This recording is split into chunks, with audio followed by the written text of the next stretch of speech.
Hello friends, जय माता दी। कैसे हैं आप सब दोस्तों। पितृपक्ष है और पितृपक्ष में हम अपने पूर्वजों को, अपने जो भी पितृ हैं, हमारे जो बड़े बुजुर्ग हैं जो इस पृथ्वी को त्याग चुके हैं, उन सभी को हम मनाते हैं। उनकी आत्मा की शुद्धि के लिए हम पूजन करते हैं। और इस साल पितरों का श्राद्ध नहीं होगा तालाब के पास जाकर के, या पितृ तर्पण जो हम करते हैं नदियों के किनारे जाकर के श्राद्ध कर्म, वो क्योंकि कोरोना का संकट है और इसलिए घर पर ही रह करके इस बार आपको अब श्राद्ध और तर्पण करना है। 2 सितंबर से 16 दिवसीय महालय का श्राद्ध पक्ष शुरू हो रहा है और 17 सितंबर 2020 को समाप्त होने वाला है। इस समय ग्रहों के पिता यानी कि सूर्य कन्या राशि में गोचर करेंगे और चांद धरती के बहुत ही करीब आ जाता है। चांद के ऊपर जो पितृलोक माना गया है, वहाँ से श्राद्ध पक्ष के दौरान हमारे पितर सूर्य रश्मियों पर सवार होकर धरती पर अपने परिजनों के पास आते हैं और शुक्ल प्रतिपदा को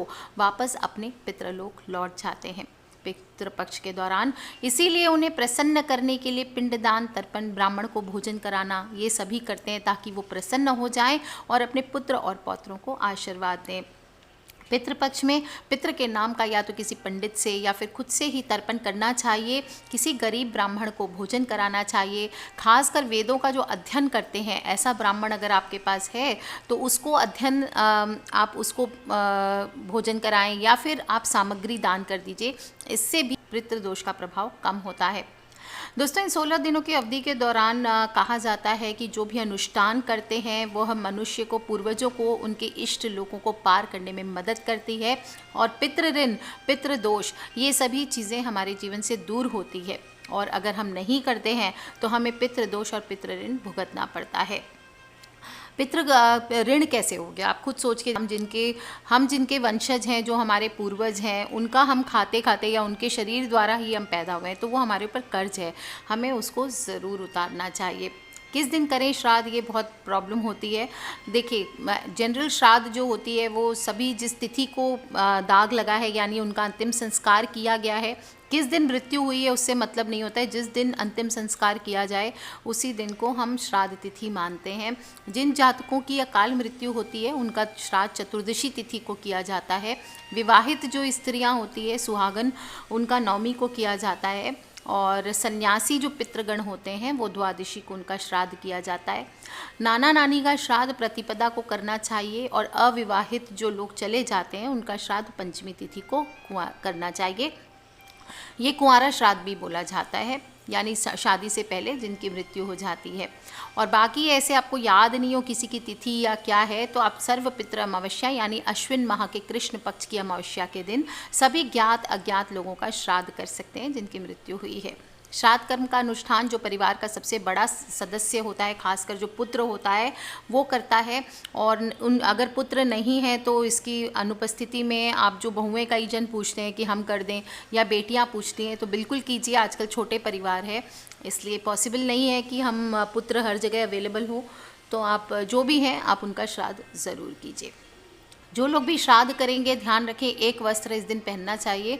बिना सिले हुए वस्त्र पहनने का विधान आता है, इसलिए धोती आदि पहनी जाती है। पर आजकल आप जो वस्त्र पहने, हल्के रंग के, सफ़ेद हल्के कलर के वस्त्र पहने, ज़्यादा तड़क भड़क रेड ब्लैक ये कलर के वस्त्र ना पहने। स्नान कर लें, स्वच्छ वस्त्र धारण करें धुले हुए वस्त्र पहन करके। और श्राद्ध पूरा होने तक खाना नहीं चाहिए। पानी पी सकते हैं, चाय आदि की आदत है तो थोड़ा ले लीजिए, क्योंकि श्राद्ध दोपहर को 12 बजे होगा। अपनी भी हेल्थ का आपको ध्यान रखना चाहिए और पितृ के लिए भोजन शुद्ध होकर के बनाना चाहिए। इसके बाद बाएं पैर को मोड़कर बाएं घुटने को ज़मीन पर टिकाकर दक्षिण दिशा की ओर बैठ करके मुख कर लीजिए अपना दक्षिण दिशा की ओर। और कुश घास की, जो कुशा घास होती है, उसकी अंगूठी बना करके पहननी चाहिए। नहीं हो तो कोई बात नहीं, कुशा घास को हम दया का प्रतीक मानते हैं और पूर्वजों का आवाहन इसके द्वारा किया जाता है। अब आप चाहें तो सफ़ेद कपड़ा बिछाकर पितृ यंत्र हो या पितरों के चित्र हो आपके पास, वो आप स्थापित कर सकते हैं। और जनेऊ अगर आप पहनते हैं, यज्ञोपवीत हैं, तो दाहिने कंधे से लेकर बाईं तरफ आपको जनेऊ करना चाहिए। इसके बाद तिल के तेल का दीपक कीजिए, सफ़ेद चंदन चढ़ाइए, सफ़ेद फूल हुआ चंदन से धूप करें और तुलसी पत्र ज़रूर चढ़ाएं। इसके बाद पिंड बना लें। पिंड दान का एक भाग के रूप में जौ के आटे, तिल और चावल से पके हुए चावल से गोलाकार पिंड बनाया जाता है, मुट्ठियाँ बना करके, और इसके बाद जौ, तिल, चावल, गाय का कच्चा दूध, गंगाजल, सफ़ेद फूल और पानी तांबे के एक चौड़े बर्तन में डालकर पिंड को अंगूठे द्वारा उसमें अर्पित करना चाहिए। इसे पिंडदान या तर्पण कहते हैं।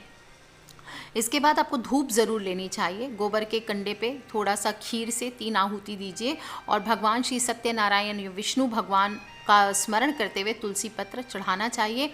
और पितृ के निमित्त ये बांधवा बांधवा वा ये ना जन्मी बांधवा किते तृप्ति मखिला यंतुम यच्छम तत्तो अल वच्छति, इस मंत्र का आपको जप करना चाहिए। इसके बाद जो खीर आपने बनाई है या जो भी प्रसाद बनाया है, पंचबली निकालनी चाहिए देवता की, गाय की, कुत्ते की, कौवे की, चींटी की। ये पंचबली निकालनी चाहिए। जो भी आपने भोजन बनाया है, पूरी, खीर, सब्जी, पकौड़ी, ये कौवों को अर्पित कीजिए।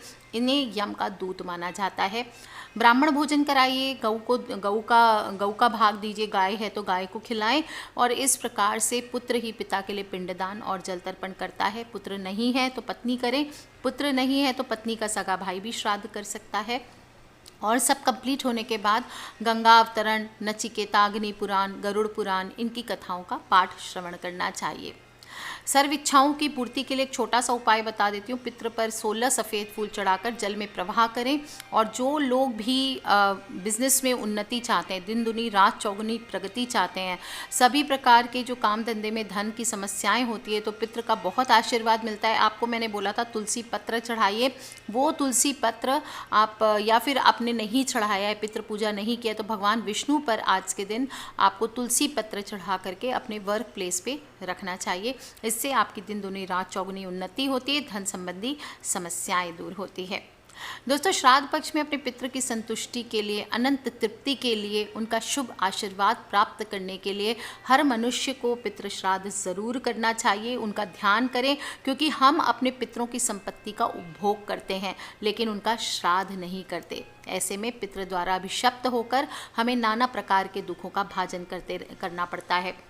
हम सोचते रहते हैं हमने कर्म अच्छे कर रहे हैं, हम अपने काम को भी समय से कर रहे हैं, हमने सारे ग्रह के भी उपाय किए, हमने इतनी अंगूठियाँ, ज्योतिष के सारे उपाय कर लिए, हमने सब कुछ कर लिया, पूजा पाठ भी हम उतना ही करते। लेकिन अगर आप अपने पितृ की अवहेलना करते हैं तो आपके जीवन में दुखों का डेरा हमेशा बना रहेगा। हमेशा दोपहर के समय इनका श्राद्ध करना चाहिए। कुशा ज़रूर लेनी चाहिए। श्राद्ध स्थल जहाँ पे करते हैं वहाँ पे स्वच्छता का पालन करें। और खाना जो भी है बनाएंगे, भोजन उदारता से बनाएं, दिल से बनाएं, जितना आपकी श्रद्धा शक्ति हो वैसे बनाएं। और ब्राह्मण या गरीब को जितनी श्रद्धा हो उतना खिलाएं। 3 चीज़ें श्राद्ध में शुद्धिकारक मानी गई है। एक जो अपनी जो नवासा होता है, यानी कि जो पुत्री का पुत्र होता है, उसको खाना खिलाना, तिल का यूज़ करना और नेपाली कंबल का यूज़ करना। पितृपक्ष में घर पर बनाए सात्विक भोजन से ही पितरों को भोग लगाना उत्तम माना गया है। कुछ लोग आजकल बाज़ार से खरीदा मंगा के और लगा दिया, उसमें प्याज लहसुन आदि है, ये चीज़ें नहीं करनी चाहिए। तामसी भोजन, तामसी रूप में किसी भी तरह से पितृ श्राद्ध नहीं होता है। नॉनवेज आदि का भोग ना लगाएं और जितना आपका सामर्थ्य हो या जितनी श्रद्धा शक्ति हो उतना ही दीजिए। और नहीं तो कौवे को या गऊ को आपको भोजन करा देना चाहिए। जिनको भी भोजन कराएंगे अगर हो सके तो दक्षिणा दीजिए श्रद्धा अनुसार। और मसूर हो, राजमा हो, कोदो हो, चना, कपित, अलसी, तीसी, सन, बासी भोजन, समुद्र जल से बना हुआ नमक, और ये सब चीज़ें आपको श्राद्ध पक्ष में यूज़ नहीं करनी चाहिए। दूध भी जो यूज़ करते हैं तो भैंस हुआ, हिरनी हुआ, ऊँटनी हुआ, भेड़ हुआ, एक खुर वाले जो पशु हैं उनका दूध भी वर्जित बताया गया है। भैंस का घी वर्जित नहीं है, लेकिन भैंस का दूध नहीं, आप दूध हमेशा गऊ का यूज़ करें, ये बात का ध्यान रखें। दूध, दही और घी पितरों के लिए विशेष तुष्टिकारक माना गया है, इनका उपयोग करना चाहिए। सफ़ेद तिल का इस्तेमाल करना ना भूलें। पिंडदान करते वक्त तुलसी पत्र ज़रूर रखें। अगर आपको अपनी पूर्वज की मृत्यु तिथि याद है तो उस दिन पिंडदान करें, और नहीं तो अमावस्या तिथि को पिंडदान करें। इस दौरान परिवार में शोकाकुल माहौल रहता है, इसलिए इस दौरान कोई भी शुभ कार्य नहीं करना चाहिए। नई चीज़ों की खरीदारी नहीं करनी चाहिए, नया वाहन, नया सामान नहीं खरीदना चाहिए। और नलकूप हुआ, धर्मशाला हुआ, वृद्ध आश्रम हुआ, ये जगहों में भी जाके अगर कोई ना मिले दान करने के लिए तो आप यहाँ दान कर सकते हैं। पाठ करवाएं घर में। भागवत पुराण है, विष्णु सहस्त्र नाम है, गरुड़ पुराण है, गजेंद्र मोक्ष है, गायत्री मंत्र है, इनका जप करें। और पितृदोष इन सभी चीज़ों से कम होता है। इस दौरान आपको ये नहीं कि आप भूखे बैठे हैं तो तंबाकू खा लिया, धूम्रपान कर लिया, सिगरेट पी लिया, ड्रिंक्स आदि कर लिया, ये सब चीज़ों का आपको नहीं करना चाहिए। घर पे गेस्ट आते हैं उस समय बुरे व्यवहार में लिप्त ना हो, किसी भी प्रकार का किसी से छेड़खानी, कोई भी प्रकार के आपराधिक कार्य आपको नहीं करने चाहिए। नहीं तो श्राद्ध कर्म करने में फलदायक जो परिणाम है आपको मिलने वाला है वो सभी बाधित हो सकता है। ध्यान रखें, जो भी कर्मकांड करने वाला व्यक्ति है उसे अपने नाखून भी नहीं काटने चाहिए, दाढ़ी या बाल नहीं बनवाने चाहिए। पितृपक्ष के दौरान दाढ़ी या बाल कटवाने से कहा जाता है धन की हानि होती है, शोक का समय माना जाता है। कोई भी भिखारी आ जाए, कोई भी मनुष्य आ जाए, कोई गेस्ट आ जाए, उसको बिना भोजन करे आपके घर से नहीं जाने देना चाहिए। पशु पक्षी हो, कुत्ते, बिल्ली, कौवे आदि का भी मारपीट उनके साथ या उनका अपमान या उनको भगाना नहीं चाहिए। इस दौरान पूर्वज आपके घर पे किसी भी रूप में पधार सकते हैं। ऐसा माना जाता है कि पितृपक्ष में जो 15 दिन होता है, यानी कि जो एक पखवाड़ा होता है, उसमें किसी भी रूप में हमारे घर पे पितर आते हैं, इसलिए हर प्राणी को भोजन ज़रूर दें, उनका आदर सत्कार करें। घर में लड़ाई झगड़ा ना करें, इससे पितर नाराज़ होते हैं। घर पे किसी भी प्रकार का कोई को मारना, सताना, क्रोध करना, गाली गलौज करना या अपशब्द बोलना, ताने मारना, ये सभी चीज़, किसी का दिल दुखाना, ये नहीं करना चाहिए। कोई बुज़ुर्ग हो, घर में माता पिता हो, स्त्री हो, पुरुष का भी, सभी को एक दूसरे का मान सम्मान करना चाहिए। स्त्रियों को पुरुष का मान सम्मान करना चाहिए, पुरुषों को स्त्रियों का मान सम्मान करना चाहिए, ये आपको ध्यान रखना चाहिए। पितृपक्ष में लोहे के बर्तन प्रयोग करने से परिवार पर अशुभ प्रभाव पड़ता है। तांबा हो, पीतल हो, अन्य धातु से, स्टील हो, ये सब का प्रयोग आप कर सकते हैं। शरीर पर तेल मालिश ना करें, साबुन का भी इस्तेमाल मना किया जाता है, लेकिन कोई आजकल मानेगा नहीं। साबुन, शैम्पू, माथा धोना, माथा नहाना स्त्रियों को ये नहीं करना चाहिए। तेल मालिश ना कराएं। दूसरे के घर का भोजन इस दौरान नहीं करना चाहिए। पान नहीं खाना चाहिए। सुगंधित चीज़ें, इत्र आदि का प्रयोग नहीं करना चाहिए और ब्रह्मचर्य का पालन आपको सख्ती से करना चाहिए। श्राद्ध के लिए जितनी बातें मैंने बताई है, ये थोड़ी थोड़ी जितनी आप पालन कर सकें शुद्धता पूर्वक। घर में सफाई आप सुबह सुबह करें। इस दिन श्राद्ध निकालने के पहले झाड़ू नहीं लगाया जाता है, इस बात का ध्यान रखें। ना पोछा लगाएं। अगर ज़रूरत पड़ता है कहीं पे गंदा है तो आप पोछा का इस्तेमाल कीजिए, पर झाड़ू आपको इस दिन बिना श्राद्ध निकाले नहीं लगाना चाहिए। ना ही आपको कपड़े आदि धोने चाहिए, यानी घर को बासी रखते हुए आपको अपने घर में श्राद्ध कर्म करना चाहिए। जब श्राद्ध कर्म पूरा हो जाए, पिंडदान कर दें या तर्पण कर दें या ब्राह्मण को भोजन करा लें, जो भी आप कर रहे हैं श्राद्ध के नाम पर, अपने पितृ की धूप दे दें। इसके बाद ही आपको घर में झाड़ू, पोछा, सफाई आदि करनी चाहिए। तब तक आपको बिल्कुल धैर्य के साथ, शांत चित्त होकर के, बिना क्रोध आदि किए, बिना किसी हड़बड़ी के, बिना किसी जल्दबाजी के आपको श्राद्ध कर्म का बिल्कुल ओम सर्वेभ्यो पितृभ्यो नमो नमः या पितर देवता की जय, पितरानी देवता की जय, जिस तिथि को जिनका श्राद्ध है उनका नाम लेकर के उनकी जय करते हुए आपको समय व्यतीत करना चाहिए। ध्यान रखें, किसी विशेष स्थान पर श्राद्ध कर्म किया जाता है तो ये विशेष फल देता है, जैसे कि गया जी हुआ, प्रयाग हुआ, बद्रीनाथ हुआ। इन जगहों पर श्राद्ध करने से पितृ को मोक्ष मिलता है, लेकिन अभी लॉकडाउन के दौरान इस जगहों पर नहीं जाया जा सकता। पवित्र तीर्थों पर, सोमनाथ आदि में श्राद्ध कर सकते हैं। अपने घर में आंगन में भी कर सकते हैं, अपने घर के ड्राइंग रूम में कर सकते, कहीं भी कीजिए। लॉकडाउन में बाहर नहीं जा सकते तो घर पे कीजिए, लेकिन किसी दूसरे के घर में, दूसरी की भूमि में श्राद्ध नहीं किया जाता। इस बात का बिल्कुल ध्यान रखें।